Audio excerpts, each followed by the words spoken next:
sa Papa Dudut Stories, ikaw ay hindi nag-iisa.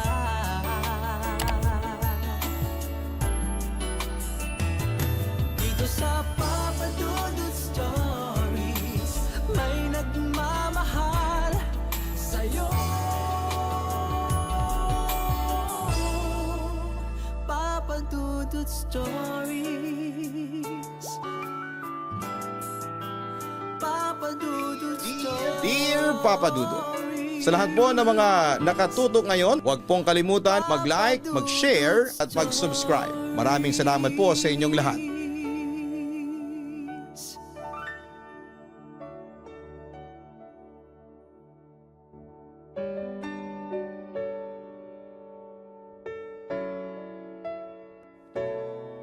Magandang araw po sa inyong lahat.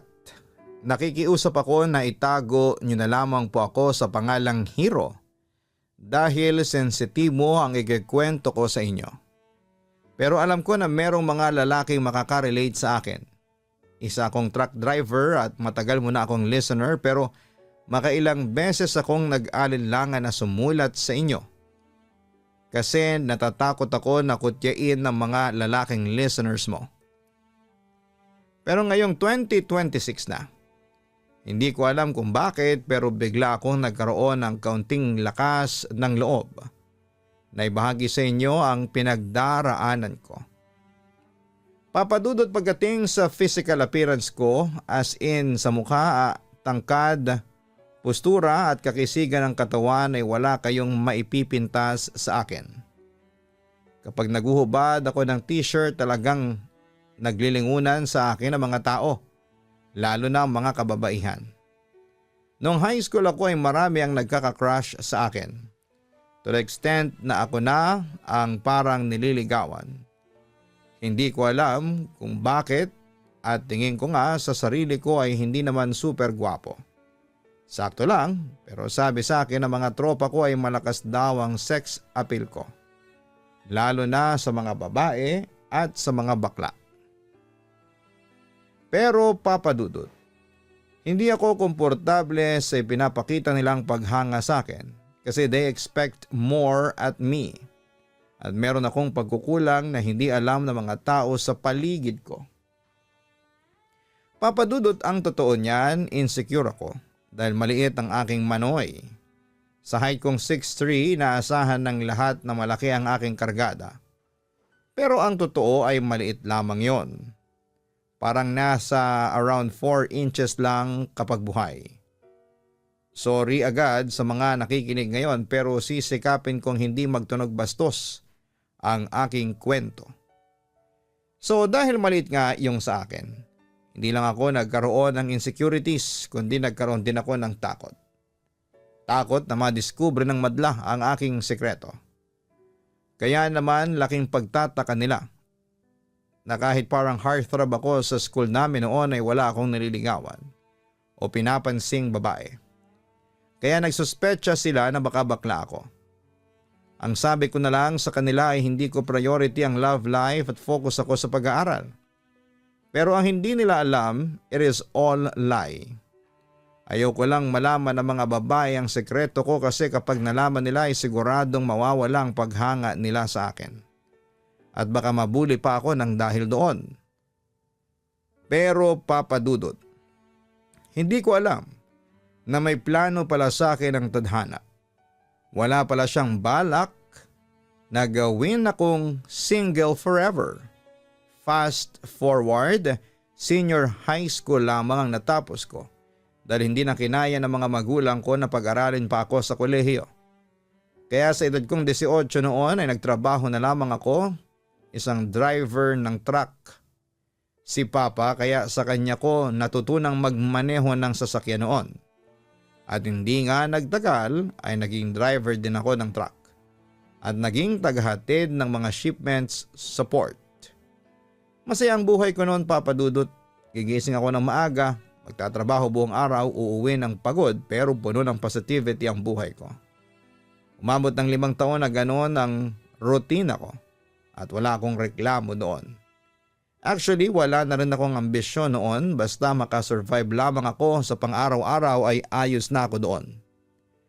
Pero binago ng Diyos ang buhay ko nang makilala ko si Allen na noon ay nagtatrabaho bilang isang customs coordinator. Naging madali ang lahat sa amin. Unang araw pa lang naming magkita ay naging close na po kami. Nagsimula ako sa paghatid sundo sa kanya hanggang sa inaaya ko na nga siyang manood ng sine, mag-dinner sa mga kainan at fast foods.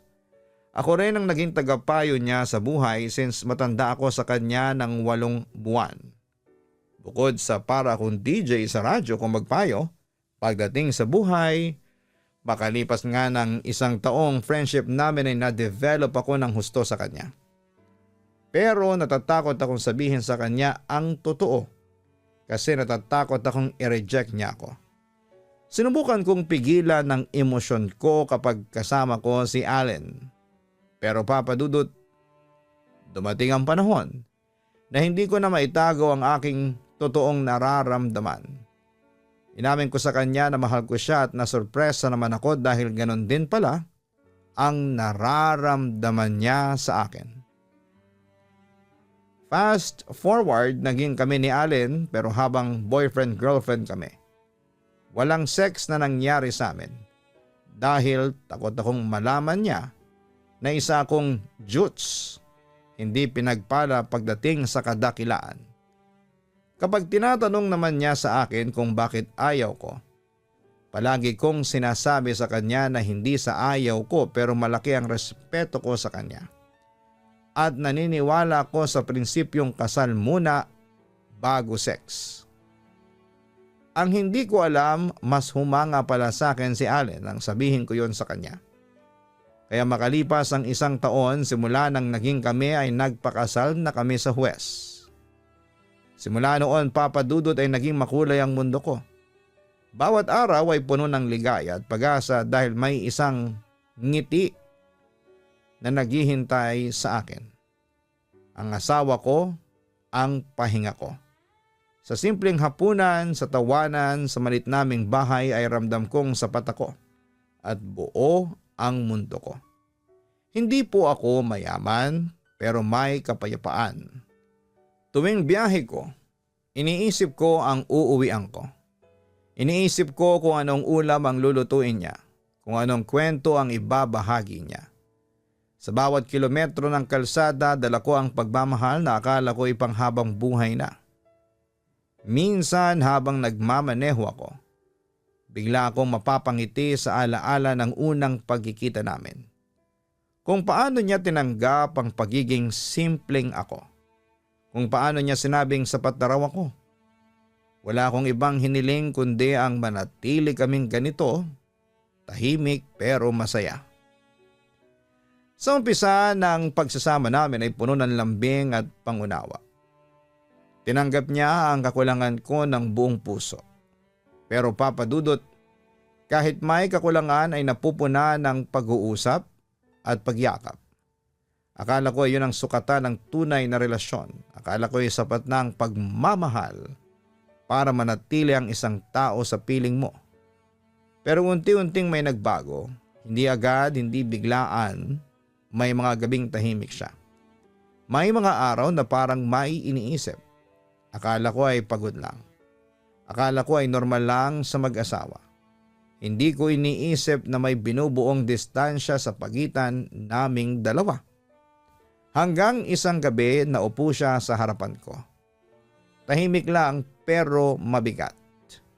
Doon niya sinabi ang mga salitang hindi ko kailanman inakalang maririnig ko mula sa taong mahal ko. Hindi raw siya masaya. May kulang daw sa amin at gusto na raw niyang umalis sa pagsasama namin.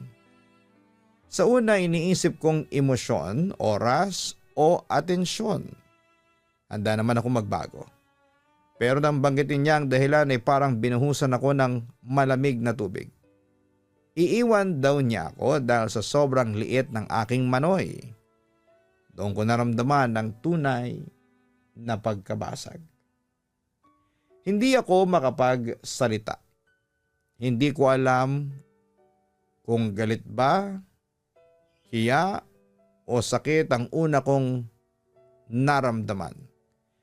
Pakiramdam ko ay biglang lumiit ang pagkatao ko.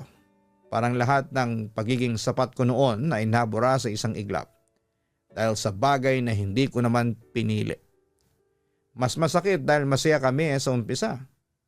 Hindi ko binago ang sarili ko. Pareho pa rin ako noong minahal niya. Pero ngayon, yun pala ang dahilan kung bakit niya piniling umalis. Hindi dahil masama akong asawa kundi dahil hindi raw siya kontento. Matagal akong nakaupong mag-isa matapos siyang umalis. Tinitigan ko ang mga gamit namin, ang mga alaala. Nagtanong ako sa sarili ko kung kailan ako naging kulang. Kung kailan ako naging hindi sapat sa paningin ng taong pinili kong mahalin. Bilang lalaki, mabigat ang hiya. Hindi ito basta kwento na madaling ikwento sa iba. Walang nakakaalam ng tunay na kadahilanan. Alam lang nila naghiwalay kami. Pero ako ay dala-dala ko ang sugat na hindi kita pero araw-araw kong nararamdaman. May mga gabing kwene-question ko ang halaga ko bilang isang lalaki. Bilang asawa. Bilang tao. Iniisip ko kung may tatanggap pa ba sa akin. Kung may karapatan pa ba akong magmahal muli ng hindi natatakot na iwan ulit dahil sa parehong kadahilanan. Papadudot pagkatapos ng hiwalayan namin ni Allen, sinubukan ko mag-move on. Binuhos ko ang atensyon ko sa pagtatrabaho. Nilulong ko sa alak ang insecurities ko. Naging sensitive ako sa usapin ng sex, pagkalalaki at size ng manoy. Sinumpa ko sa sarili ko na hindi na ako lalapit sa sinumang babae dahil alam kong hindi ko naman sila kayang i-satisfy dahil sa 4-inch na sundalo ko. Samantala isang araw ay nagulat na lamang ako nang biglang bumalik si Allen sa akin. Hindi na ako nagtanong kung bakit pero tinanggap ko siya ng buo dahil asawa ko pa rin siya. Sinabi naman niya sa akin na susubukan niya ulit na maging masaya sa piling ko. At pinangako ko naman sa kanya na gagawin ko ang lahat mapaligaya ko lamang siya. Papadudot. Bumalik ang simple at masayang mundo namin. Araw-araw kaming sabay umuuwi galing sa trabaho. Kahit malayo ang nilalakad namin mula sa terminal hanggang bahay. Hindi namin iniinda ang pagod dahil magkasama kami. Sa daanan ay palagi kaming humihinto sa kariton ng fishball o kwek-kwek. Tusok dito sa usaw sa matamis maanghang na sarsa at sabay naming hinihipan bago kagatin. Pagkatapos ay dumaraan kami sa maliit na tindahan at bumibili ng sitserya at soft drinks. Para sa iba, simpleng bagay lamang yon. Pero para sa amin, yun na ang pinakamasayang bonding sa araw-araw. Ngunit napansin kong unti-unting nanlalambot at nanghina si Allen. Madalas siyang hingalin at maputla. Akala ko nung una ay dahil lamang sa pagod sa trabaho. Ngunit hindi ko inakala nang makita kong naninilaw ang mga mata at balat niya. Doon ako kinabahan at sinamahan ko siya kaagad sa klinika. Pagkatapos nga ng pagsusuri, pinadala kami sa ospital para sa mas kumpletong test. Habang hawak ko ang kanyang kamay, pinakikinggan ko ang paliwanag ng doktor. May hepatitis siya at mataas masyado ang creatinine o sa madaling salita ay kidney failure. Kailangan niya ng agarang kidney transplant para mabuhay. Parang gumuho ang lahat ng marinig ko yon. Sinubukan naming humanap ng donor ng kidney sa pamilya at mga kaibigan. Isa-isa kong kinausap ang lahat ng kamag-anak niya at maging mga kakilala. Lahat gustong tumulong ngunit walang tugma. Gabi-gabi ay nakahiga kaming magkatabi at ramdam kong nawawala na siya ng pag-asa. Doon ko napagdesisyonan ang bagay na matagal ko nang iniisip. Ako na mismo ang magbibigay ng isa kong kidney. Hindi siya agad makapaniwala. Paulit-ulit siyang nagtanong kung sigurado ba ako. At kahit umiiyak siya. Ramdam kong ayaw niyang tanggapin. Ngunit pinilit ko siyang makinig sa akin. Sinabi kong hindi ko kakayanin na makita siyang unti-unting nawawala. Mas gugustuhin ko nang ako ang magbigay kesa wala na siyang bukas. Sa uli ay tinanggap niya ang desisyon ko. Sinuri ako ng mga doktor, kinakabahan ako habang kinukuha ang dugo ko para sa cross-match test. Ilang araw kami naghihintay at bawat oras ay parang isang taon. Nang dumating ang tawag at sinabing tugma ako kay Allen, napahagulhol ako sa sobrang ginhawa. Niyakap niya ako ng mahigpit at sa koridor ng ospital ay sabay kaming umiyak. Hindi po sa takot, kundi sa pag-asa na may bukas pa kami. Paghahanda ang sumunod. Nagtipid kami sa lahat ng paraan. Nagbenta ng ilang gamit ng hiram ng pera, lumapit sa GMA Kapuso Foundation, sa DSWD at mga politiko upang humingi ng financial assistance at tiniis ang kakulangan para lamang matuloy ang operasyon. Sa gabi bago ang itinakdang araw, magkahawak ang aming mga kamay at sabay na nagdasal. Wala kaming ibang hiling kundi ang gumising pa kaming dalawa matapos ang lahat. Pagpasok ko sa operating room, malamig ang hangin at nanginginig ang katawan ko. Idinikit nila ang sensor sa daliri ko, ikinabit ang IV at dahan-dahan akong pumikit sa ilalim ng maliwanag na ilaw. Sa pagdilat ko ay naroon ng nurse at ngumiti. Sinabi niyang matagumpay ang operasyon at gumana na ang kidney kay Allen. Doon ako napaiyak sa sobrang ginhawa at pasasalamat. Nang makita ko si Allen pagkatapos ng operasyon, nakahiga pa rin siya ngunit may ngiti na sa labi. Mahina siyang nagsalita pero malinaw ang mga salitang salamat hero. Hinawakan niya ang kamay ko at sabay kaming napaluha. Sa puso ko alam kong tama ang naging desisyon ko. Makalipas ang ilang linggo, bumalik ang sigla niya. Unti-unti siyang nakakalakad, nakangiti at nagkaroong muli ng gana sa kanyang buhay. Dinala ko siya minsan sa dating fishbowlan kung saan kami laging tumitigil noon. Hindi na kami bumili. Nakatayo lamang kami at nakangiti sa isa't isa. Ramdam na ramdam namin ang bigat ng pinagdaanan at ang gaan ng bagong pag-asa. Papadudot sa pamamagitan ng pagdodonate ko ng kidney, akala ko ay hindi na ako iiwanan ng asawa ko. Pinakita at pinaramdam ko naman sa kanya na mahal ko siya at handa kong ibigay ang buhay ko. Mabuhay lamang siya. At kahit na jutes ako, kahit na maliit ang manoy ko ay responsableng asawa naman ako. Ni minsan ay hindi ako nagkulang sa mga pangangailangan. Mula sa maintenance meds, sa luho, sa pagkain, pati sa pagpapaparlor at pagpunta sa spa. Hinayaan kong maranasan ni Allen ang isang magaan na buhay. Doon akala ko ay talagang sapat na ang lahat ng efforts ko para mahalin niya ako ng buo. Pero papadudot, mukhang nagkamali yata ako. Nagsimula ang lahat ng mag-iba ang schedule namin sa trabaho. Siya sa umaga, ako naman ay sa gabi. Kahit na hindi nagtutugma ang schedule namin ay pinilit kong gampanan ng pagiging ulirang asawa.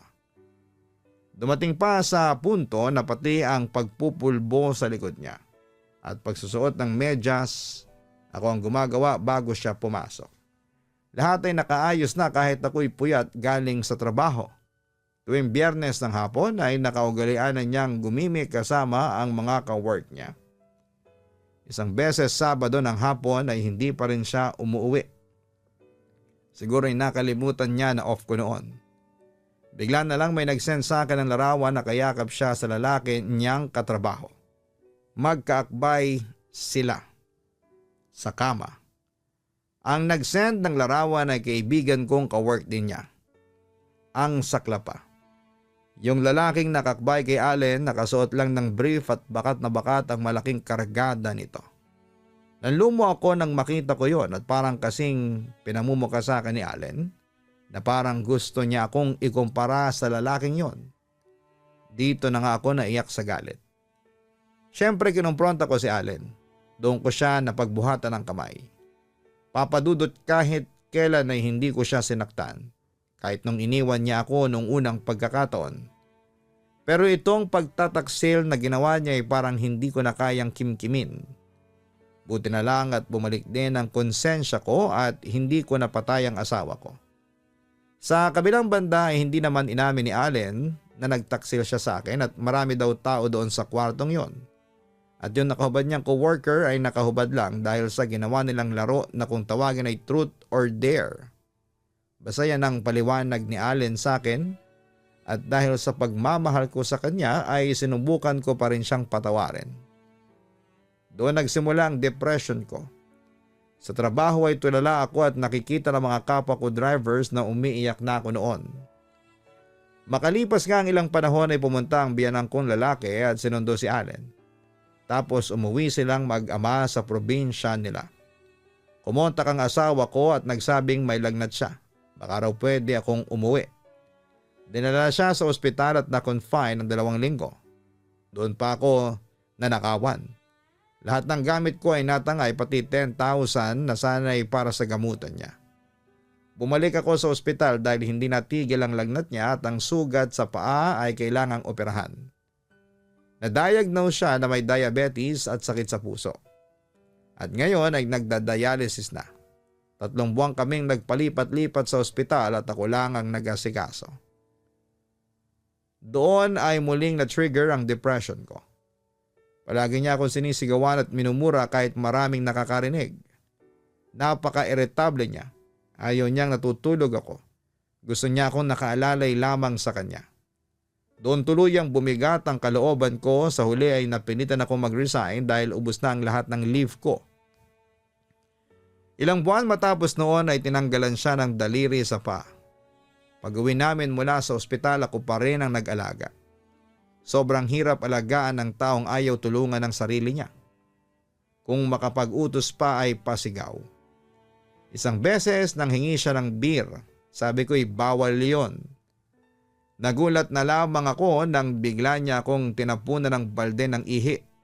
Nilapitan ko siya para pagsabihan pero minura niya ako at sinampal. Doon tuluyan akong bumigay. Nasampal ko siya pero nakonsensya din ako. Pero kinabukasan ay dumating ang mga magulang niya para kunin na siya sa akin.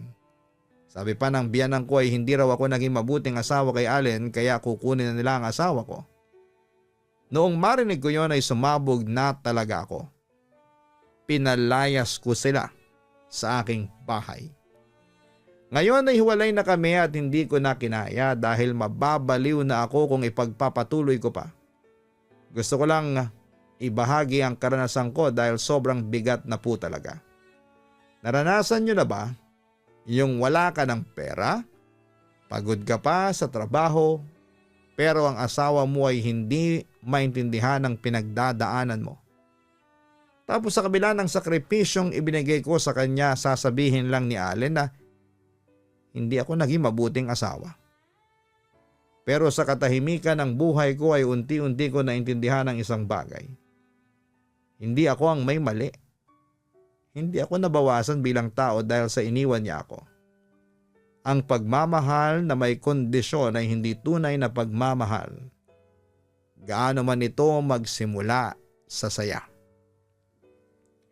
Ngayon ay patuloy pa rin ako nagmamaneho ng truck, pareho pa rin ang kalsada pero iba na ang dala ko. May kirot, oo. Pero may natutunan din.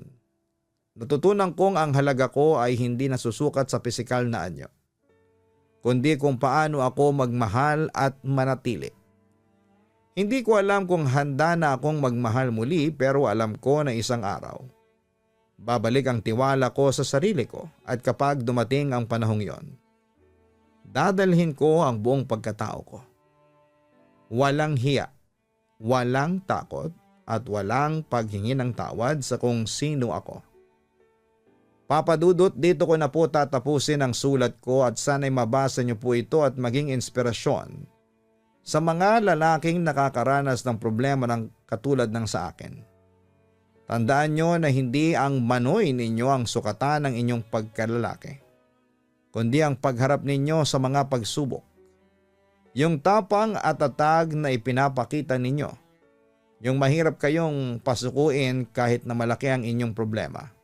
At higit sa lahat ay kaya mong magmahal ng walang hinihintay na kapalit. Yun ang tunay na lalaki. Muli maraming salamat po at magandang araw sa inyong lahat. Lubos na gumagalang, Hero. Maraming salamat Hero sa lakas ng loob na ibahagi sa amin ang totoong kwento ng buhay. Tama ka sa sinabi mo na hindi ang iyong junior ang kaysa isang sukatan ng pagiging isang tunay na lalaki. Ang tunay na lalaki ay matapang, matatag at matulungin. Masikap, madiskarte, tapat sa asawa o karelasyon.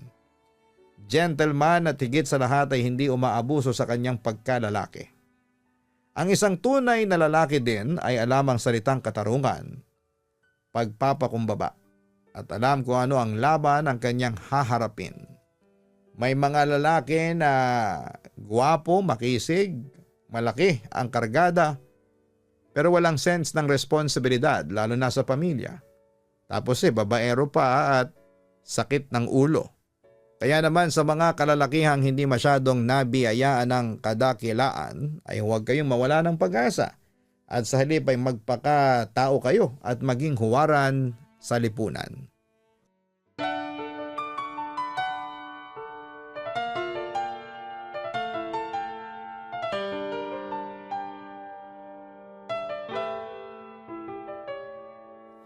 Ang buhay ay mahiwaga,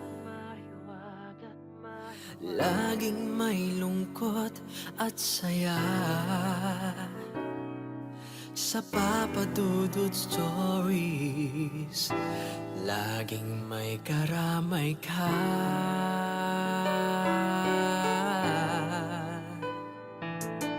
Mga problemang kaibigan, dito ay pakikinggan ka. Sa Papa Dudut Stories, kami ay iyong kasama. Dito sa Papa Dudut Stories, ikaw ay hindi nag-iisa.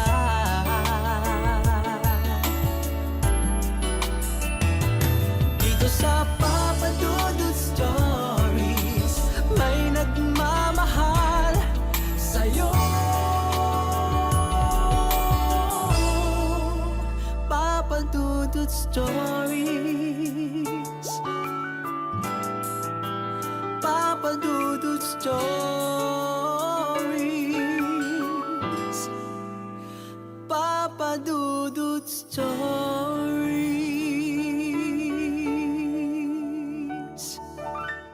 Matakot, kabahan sa mga kwentong nakakagimbal sa Kaistorya YouTube channel with daily post at 7 p.m.